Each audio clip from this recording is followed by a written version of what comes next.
시청자 여러분 안녕하십니까. 더 특별한 전북 톡톡톡의 함윤호입니다. 지난 6월 21일 그동안 숱한 논의의 대상이 되었던 간호법이 드디어 시행이 됐습니다. 의료법 70년 만에 간호 분야의 독립성과 전문성이 확보됐다는 평가를 받고 있는데요. 이 법으로 인해서 이제 창립 50년 만에 대한간호조무사협회가 법정단체로서의 정식적인 인정을 받게 됐습니다.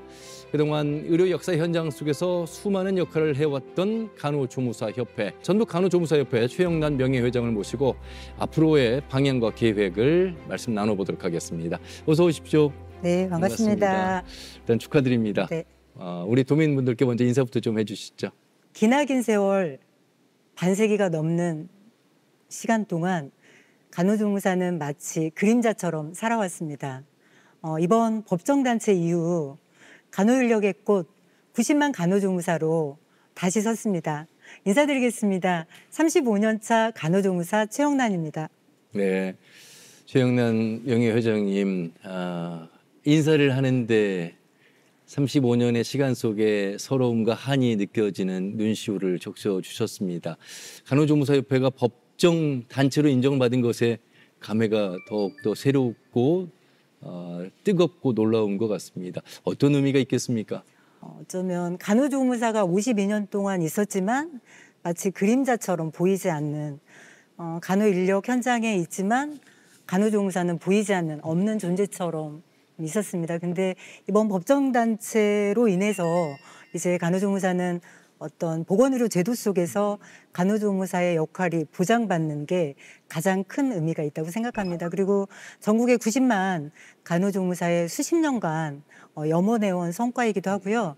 그리고 전국 국회 앞 1인 시위, 그리고 전국 1만 결의대회 등 현장에 있는 간호조무사들이 만들어낸 투쟁의 결과라서 더 큰 의미가 있다고 생각합니다. 간호조무사라는 이름과 역할은 분명히 52년 동안 존재해 왔는데 그림자와 같았다 이런 말씀하셨어요.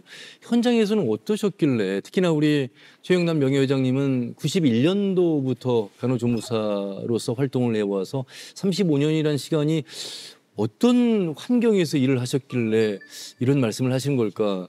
아마 우리 많은 시청자분들도 공감은 하고 계시겠습니다만 그래도 좀 더 구체적으로 말씀해 주시면 좋을 것 같아요.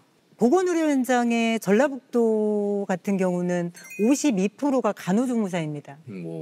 그리고 동네 의원이나 치과의원, 한의원은 동네 의원은 86%가 간호조무사고 한의원은 94%, 치과의원은 97%가 간호조무사고 요양병원이나 보건소 이런 데는 50% 이상이 간호조무사입니다. 그럼에도 국민들은 간호조무사라는 인식 자체가 거의 없다고 생각합니다. 간호조무사라는 어떤 인식? 간호조무사야? 이런 것들은 거의 없습니다. 저도 35년째 대학병원에서 근무하면서 제가 한 20년 전까지만 해도 외래에 근무하는 간호인력 대부분이 간호조무사였습니다. 그러면 환자들이 와서 간호사 선생님 이렇게 불러요. 근데 저도 이제 협회 활동을 하기 전에는 굳이 아니요, 저는 간호사가 아니라 간호조무사입니다 라고 하지 않았는데요. 네, 이런 상황이었던 거죠. 자, 그러면 설립 52년 만에 간호조무사협회가 법정단체로 인정을 받았습니다. 이제 간호조무사라는 직역이 정확하게 이제 구분이 된 거예요. 그렇죠? 네, 맞습니다. 활동은 달라지는 게 없지만 인정을 받는 가치가 좀 달라졌다 이렇게 봐야 되겠습니다. 무엇이 가장 많이 달라졌습니까? 가장 중요한 것은 어쨌든 그 보건복지부하고 국회와의 공식 통로가 제도적으로 보장됐다는, 그래서 간호조무사 역할을 제도 안에서 보장받게 됐다는 게 가장 큰 의미가 있다고 생각합니다. 그래서 이를 통해서 간호조무사의 권익 보호나 그다음에 국가에서 2026년 3월에 실시 예정인 지역사회 통합돌봄 사업에도 간호조무사가 실질적인 역할을 할 수 있도록 국가의 지원 그리고 제도 보완이 필요하다고 생각을 합니다. 50년 동안 계속해서 목소리를 내왔을 텐데 정권이 바뀔 때마다 흐지부지하게 됐거든요. 네.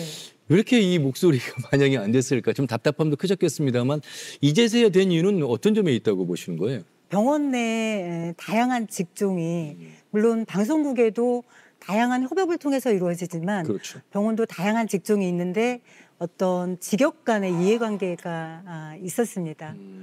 그러다 보니까 병원 내에 보건의료 직종이 다양하게 있는데 유일하게 간호조무사 직종만 법정단체 인정이 저희가 수십 년 동안 정말 그 국회 앞 1인실을 한여름에 150여 일, 한여름에 6월부터 계절이 바뀐 가을까지 국회 앞 1인실을 했고 처음으로 정말 최저임금도 못 받는 간호조무사들이 자기 연차 휴가를 써서 10,000명이 국회 앞에 모인다는 건 사실은 저희 임원들도 그 당시 사실 정말 이게 가능할까?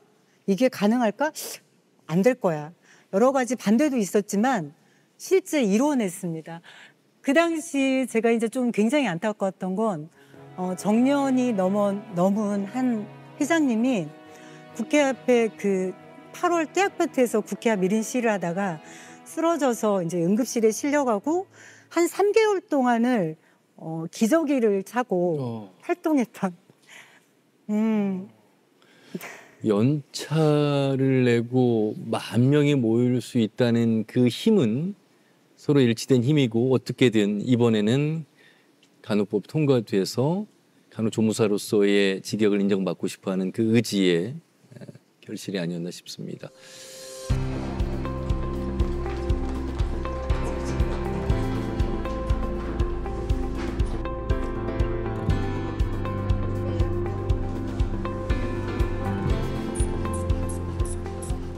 일단은 지금 간호조무사가 되기 위해서는 어떤 절차를 밟아야 하고 네. 그 이후에 어떤 점이 개선되어야 된다고 보시는지 좀.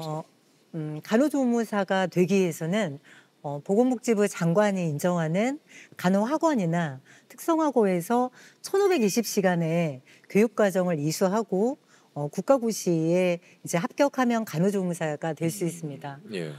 근데 간호조무사만 유일하게 간호조무사 시험 응시 자격에 학력이 고졸로 제한되어 있습니다. 이번 간호법에서 굉장히 아쉬운 점으로 통과되지 못한 아쉬운 점으로 하나 남는데요. 예를 들면 이런 겁니다. 전문대학에서 보건의료학과를 졸업하고 간호조무사가 되기 위한 1,520시간을 교육과정을 이수한 사람이 졸업하고 나서 간호조무사가 되기 위해서는 다시 학원에 가서 1,520시간을 이수를 해야 간호조무사 자격시험을 볼 수 있는 자격이 생기는. 그러니까 국가적으로나 개인적으로 얼마나 이거 비용이나 시간적으로 낭비입니까? 또한 이거는 직업에 대한 개인의 선택권 그리고 교육받을 권리를 침해하는 굉장히 위헌적인 요소여서 반드시 다음 국회에는 정기국회에는 이게 좀 개정이 반드시 필요하다고 생각되어집니다. 그건 그냥 얼핏 들어도 그쵸? 말씀하신 대로 개인도 손해, 국가도 손해. 그리고 네. 2년 동안 다닌 그 보건의료 과정의 학위는 도대체 어떤 의미일까? 네. 누가 봐도 개정의 목소리가 필요로 되는 시점 그리고 반영이 되지 않을까 이런 기대도 좀 해보게 됩니다. 요즘 대한민국은 이제 복지국가라고 얘기할 정도로 사회복지사뿐만 아니라 지금 뭐 복지 영역에서 활동하고 계시는 우리 간호조무사분들의 현황을 보면서 사회복지사도 100만이 넘어갔고요. 간호조무사도 지금 100만 가까이 지금 활동하고 있기 때문에 이분들의 활약이 우리가 좀 더 초점을 맞춰야 되는 시점에 분명히 와 있다 이런 생각이 드는데 늦은 감이 있지만 그래도 50년 만에 어쨌든 법정 단출이 인정을 받았습니다. 정확한 우리 전북에서 활동하고 있는 간호조무사의 현황도 좀 궁금해서 한번 여쭤보겠습니다. 네, 앞에서 잠깐 말씀드렸는데 간호조무사 자격 소지자는 현재 90만입니다. 예. 그리고 2028년도에는 100만 간호조무사 그렇군요. 시대가 됩니다. 그리고 전국의 의료 현장에 24만 명의 간호조무사가 간호 인력의 46%를 차지하면서 필수 간호 인력으로 활동하고 있습니다. 그리고 이 가운데 전라북도는 만여 명이 약 52%가 간호 인력의 약 52%가 간호조무사로 활동하고 있습니다. 특히 간호조무사는 아까 이제 앞서 말씀드렸듯이 국민의 가장 가까이 가장 먼저 만나는 게 간호조무사입니다. 그래서 이 초고령 사회에 돌입하는 지금의 현 상황에서 좀 간호조무사들이 더 폭넓게 더 넓게 국가의 어떤 보건의료 제도 안에서 핵심 인력으로 활동할 수 있는 상황을 기대해 봅니다. 핵심 인력이라는 말씀을 하셨으니까 35년째 활동하고 계신 우리 최영란 회장님, 영예 회장님, 네. 지금 현재 전북대병원 암센터에서 일을 하고 계시는데 그 안에서 그러면 간호조무사로서의 역할은 정확하게 어떻게 핵심적인 역할을 하고 있는지도 궁금해요. 예를 들면 이제 저희는 상급종합병원이잖아요. 예. 그러니까 1차 의료원은 간호사의 100% 업무를 간호조무사가 할 수 있고요. 요양병원도 간호사의 3분의 2까지 간호사를 대체해서 활동할 수 있습니다. 근데 이제 상급종합병원은 환자 자체가 중증도가 높고 좀 위급한 환자들이다 보니까 간호사와 간호조무사의 역할이 분명하게 나눠지고 있습니다. 하지만 외래의 경우는 간호사와 간호조무사의 역할이 동일합니다. 근데 이제 저는 암센터 병동에서 활동을 하고 있는데요. 여기는 의사와 그다음에 전담 간호사 그리고 간호사 그리고 저희 간호조무사인데 저는 병동에서 이제 암 환자들이 대부분인데 만약에 항암제를 뭐 이송을 한다든지 그다음에 혈액 운반, 마약 운반 그리고 이제 혈액 검체가 나오면 이거를 빨리 이제 그 검사실에 이송을 함으로써 그 결과를 보고 항암제나 혈액 수혈을 할 수 있는 이런 역할을 담당하고 있습니다. 핵심 역할인데 우리는 그동안 간호조무사 하면 보조 인력 정도로만 인식했던 게 아니었나 이런 생각이 그쵸. 들고요. 네. 중요한 역할을 하고 있는 정확하게 간호조무사라는 직종의 이름으로 역할을 함께 하고 있습니다. 실례가 안 된다면 네. 처우에 있어서도 이제 목소리를 내고 계시잖아요. 아까 그 최저임금의 네. 말씀을 하셔서 그러면 이 법정 단체로 인정을 받게 되면 이런 부분도 좀 많이 좋아지는 것인지 현재는 또 어떤 상태인지도 좀 궁금해서요. 저희가 한 5년, 6년 전부터 중앙회에서 이제 간호조무사 실태 조사를 하고 있습니다. 네. 그리고 전라북도에서는 제가 이제 회장이었을 때 처음으로 전라북도의 예산을 받아서 5인 미만 사업장 중심으로 이제 간호조무사의 근로 처우, 근로 환경에 대한 조사를 했고요. 그리고 그걸 이제 토론회도 개최하고 그때 앵커님께서 기회 주셔서 이제 라디오에서도 방송도 하고 이제 노동지청장이 직접 오시기도 하고 이랬는데 그냥 단순하게 이렇게 말씀드릴 수 있을 것 같아요. 국회에서 이제 한번 토론을 했는데 간호조무사의 실태 조사 결과를 듣고 한 노무사님이 이렇게 말씀하셨습니다. 알바보다 못한 간호조무사 처우. 지금도 5인 미만 의료기관 아까 이제 86%가 간호조무사라고 했는데요. 가장 기본적인 근로계약서가 상당수 작성하지 못하고 있고 법으로 보장된 최저임금도 미달되고 휴가 사용이 제한되고 그래서 저는 이 지금 현 정부는 조금 이전 정부보다는 조금 다르지 않을까 그래서 5인 미만 사업장에 노동자의 가장 기본적인 근로기준법이 동등하게 적용될 수 있기를 희망하고 있습니다. 예. 지난 2020년 코로나 속에서 지내온 시간 속에서의 어떤 노력들, 활약들 그리고 서러움 뭐 이런 부분들도 하실 말씀이 좀 많으시다고요. 네. 그 코로나 상황에서 사실은 이제 병원의 어떤 신종 감염병 한 번도 접해보지 못했던 감염병이어서 사실은 의료 현장에서 당연히 돌봄을 해야 하지만 많이 두려웠습니다. 근데 이제 그때 당시에도 언론에서는 의사와 간호사만 조명이 됐는데요. 전국에서 간호조무사 4,083명이 전국으로 선별진료소나 음압병동 그리고 지자체 방역당에서 활동을 했습니다. 그리고 더군다나 이제 그 병원 규모가 열악한 데는 간호조무사가 스스로 그 방호복을 마스크를 사서 직접 해야 되는 경우도 있었고요. 그래서 저도 협회 차원에서 마스크나 기본적인 어떤 필요한 장비들을 사서 그 현장 방문을 했던 기억이 납니다. 올여름에도 뭐 폭우 현장이 있었고요. 봄에 또 네. 산불 현장. 이 현장에 항상 수해 현장 속에서 우리 또 간호조무사분들도 활동하셨고 해외 의료 봉사단으로서도 또 참여를 하셨더군요.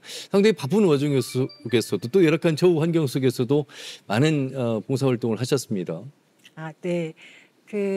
저희 협회가 이제 한 몇 년 전부터 협회가 물론 간호조무사들의 어떤 권익보호를 위해서 존재하지만 뭔가 사회에 기여하고 뭔가 사회에 나눔을 할 수 있는 게 뭘까 해서 중앙봉사단을 꾸렸고요. 네.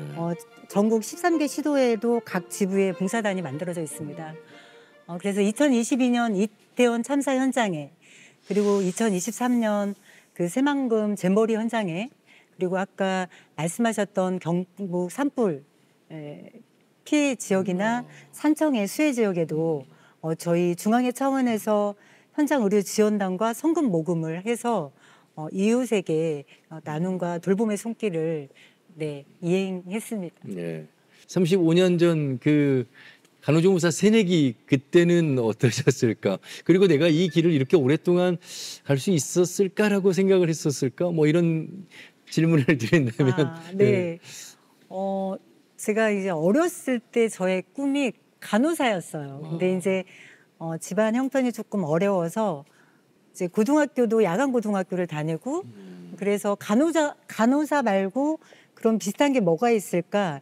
이제 사실 간호조무사에 그러니까 제가 90년도에 간호학원을 다녔는데 간호조무사라는 거를 몰랐었어요. 근데 이제 대학에 갈 수 없는 상황이고 그래서 좀 찾아보던 중에 간호학원을 알게 됐고 이제 그래서 간호조무사가 되었습니다. 그래서 대학병원에 이제 91년도에 입사하면서 물론 간호조무사로 일을 하지만 나중에 내가 여기 들어가서 돈을 벌어서 대학을 가서 꼭 간호사가 돼야 되겠다 이런 게 사실은 있었습니다. 그래서 일반 다른 병원은 아마 급여가 제가 91년도에 대학병원 들어갈 당시보다 한 3분의 1에서 4분의 1 정도 받았는데 정시에 퇴근하고 정시에 출근하는 그래서 남은 시간을 공부해야지 하고 이제 대학병원에 들어갔는데 일을 하다 보니 좋았어요. 그냥 뭔가 꼭 간호사가 아니어도 간호조무사로 뭔가 내가 하는 일에 좀 자부심이 생겼고 그리고 이제 주변의 사람 동료들과 노동조합을 만들어서 좀 뭔가 부당하고 불합리한 것들이 뭔가 개선되는 걸 보면서 꼭 대학에 가야 하나? 좀 이런 마음을 갖게 됐고요. 그래서 근데 이제 만약에 제가 간호조무사에 전문대학에 있었다면 아마 갔을 것 같아요. 그러니까 그 배움에 대한 어떤 서름이 있어서 뭐 방송통신대학 그리고 이제 사회복지 석사 과정까지 근데 좀 안타까운 건 그런 거예요. 네. 이왕 공부하는 거 내가 간호조무사로 간호에 관련된 어떤 부분에서 더 깊이 더 넓게 공부해서 환자들에게 좀 더 질 높은 의료 서비스를 제공할 수 있는 뭔가 학과가 있었다면 얼마나 좋았을까라는 그런 안타까움이 있죠. 예, 간호조무사협회 52년 만에 그리고 우리 최영란 명예회장님 35년 만에 간호조무사협회가 법정단체로 인정을 받았습니다.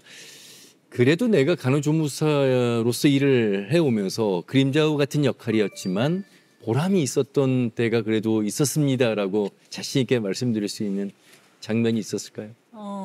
병원에서 일하면서 늘 정말 감사하다. 그리고 이제 그 병원 일하면서 이제 지나다니면서 이제 환자 어르신들 보고 되게 작고 소소한 아주 사소한 것일 수 있지만 그런 아픈 환자들에게 작은 도움 주는 순간순간이 그냥 뭔가 그럴 때 참 행복한 것 같아요. 그리고 간호조무사가 저희 대학병원에 한 100여 명이 됐는데 간호조무사 20년 차, 30년 차가 되어도 평간호조무사입니다. 그래서 어느 날 문득 병원에 다양한 직종이 있고 모든 직종은 어떤 뭐 과장, 부장, 뭐 팀장 예를 들면 이런 게 있는데 간호조무사는 늘 평간호조무사인 거예요. 어느 날 문득 생각해 보니까 병원의 직제가 그렇게 돼 있고 그래서 왜 이래야 되지라는 의문을 품고 제가 병원장님의 임기가 3년인데 병원장님 저희 20년, 30년 간호조무사로 활동하고 있는데 돈 1원만 주셔도 됩니다. 아니 안 주셔도 됩니다. 간호조무사한테 책임 간호조무사 이거 딱 한 명만이라도 좀 주세요. 그러면 병원에서 더 사명감을 가지고 그 병원의 애사심을 가지고 제가 더 열심히 일할 수 있을 것 같아요. 근데 거의 9년, 10년 만에 어쨌든 단 한 자리지만 책임 간호조무사 제도를 만들어낸 이게 어쨌든 후배들을 위해서 물론 저하고는 상관이 없습니다. 근데 후배들을 위해서 뭔가 어떤 바늘 구멍이라도 뚫었다는 이게 네 되게 보람 있는 네. 우리가 직장 내에서 직함이라는 게 있잖아요. 그렇죠. 네. 내 이름과 더불어서 그 직위에 맞는 책임과 권리를 행사하는 건 네. 35년 전에 그냥 대선배이시고 1년 전에 그냥 후배였던 상황에서 책임 간호조무사를 어렵게 그래도 만들어내셨습니다. 후배들에게 상당히 많은 귀감이 되실 것 같습니다.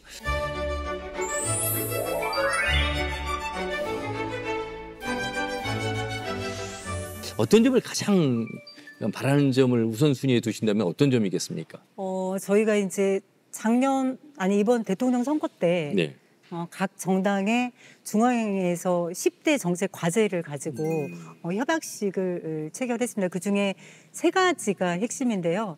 첫 번째는 명칭에 대한 문제입니다. 역시 호칭. 호칭이 간호조무사를 좀 폄하하는 조무사, 간조 이렇게 명칭을 부르고 있습니다. 그래서 좀 이런 부분들이 근데 그래도 저는 희망이 있다고 생각합니다. 그래서 이제 법적 지위를 간호조무사들이 갖게 됐고 그래서 법적 자격에 맞는 전문성을 인정하는 호칭, 간호조무사로 불러주실 것을 당부드리고요.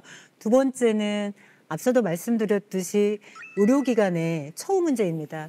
5인 미만 사업장에 아직도 최저임금을 받고 있고 거기는 아마 임금이 1년 차든 10년 차든 임금이 동일해요. 돈을 조금 임금을 적게 주게 해서 그 근무 시간을 4시간 정도 이렇게 줄이는. 그래서 근로계약서 작성하는 건 아주 기본이잖아요. 그리고 최소한의 최저임금을 받을 수 있도록 그리고 최소한의 휴가를 보장받을 수 있으려면 5인 미만 사업장에도 근로기준법이 동등하게 적용될 수 있는 날이 좀 하루빨리 오길 바랍니다. 그리고 마지막으로 병원급의 처우 개선입니다. 이제 저희 대학병원도 이제 병원인데 병원의 간호조무사에 대한 법적 정원 인력 기준이 없습니다. 그러다 보니까 그러니까 법적 정원 기준이 있는 데는 요양병원 그리고 정신병원 그다음에 여러분 이제 몇 년 전부터 간호와 간병이 통합해서 그래서 보호자 없는 병원 여기에 간호조무사 인력이 1대 이제 40에서 지금 1대 20에서 30까지로 정원이 있는데요. 이렇듯이 병원에도 법과 제도적으로 정원이 있을 때 간호조무사에 대한 어떤 처우 그리고 어떤 병원의 법적 인력 기준이 좀 반드시 만들어지길 간절히 바랍니다. 네. 그나마 법정단체로 대한간호조무사협회가 정식 인정을 받았습니다만 아직 갈 길은 멀어 보입니다. 이제 35년 차 간호조무사, 우리 전북 간호조무사협회 명예회장으로서 우리 후배들에게도 그렇고 우리 간호조무사분들에게 어떤 격려의 한마디 그리고 응원의 한마디 보내주시면서 마무리 말씀해 주시면 어떨까 싶습니다. 네. 먼저 전국에 있는 90만 간호조무사 선생님들께 말씀드립니다. 자기 자신이 간호조무사임에 대해서 스스로 자부심을 가지고 의료 현장에서 환자를 돌볼 때 더욱 질 높은 의료 서비스를 제공할 수 있을 거라고 생각이 듭니다. 본인이 하는 일에 스스로 자긍심을 가질 때 좀 더 행복하고 즐겁게 일할 수 있다고 생각합니다. 그리고 아프리카의 지혜 우분투는 이렇게 전합니다. 당신이 있기에 내가 있습니다. 간호사 53만과 간호조무사 90만이 국민 의료 서비스 현장에서 함께 손맞잡고 나아가는 간호 서비스 현장을 꿈꿔봅니다. 저의 바람이 꼭 이루어지길 바라면서 인사드리겠습니다. 고맙습니다. 오늘 우리 최영남 명예회장님 조금은 불편하고 조금은 말씀하기 어려운 분야도 있었습니다만 본인의 가슴속의 이야기 또 드러내고 싶지 않은 치부와 같은 이야기 용기 내어서 우리 간호조무사협회원들을 대신해서 이렇게 대표로 나와주셔서 저희도 오늘 좋은 말씀 그리고 보건 우리 환경에 상당히 많은 분들이 열심히 일하고 있다는 부분에 대해서 공부하는 시간이 됐습니다. 오늘 좋은 말씀 잘 들었습니다. 고맙습니다. 감사합니다.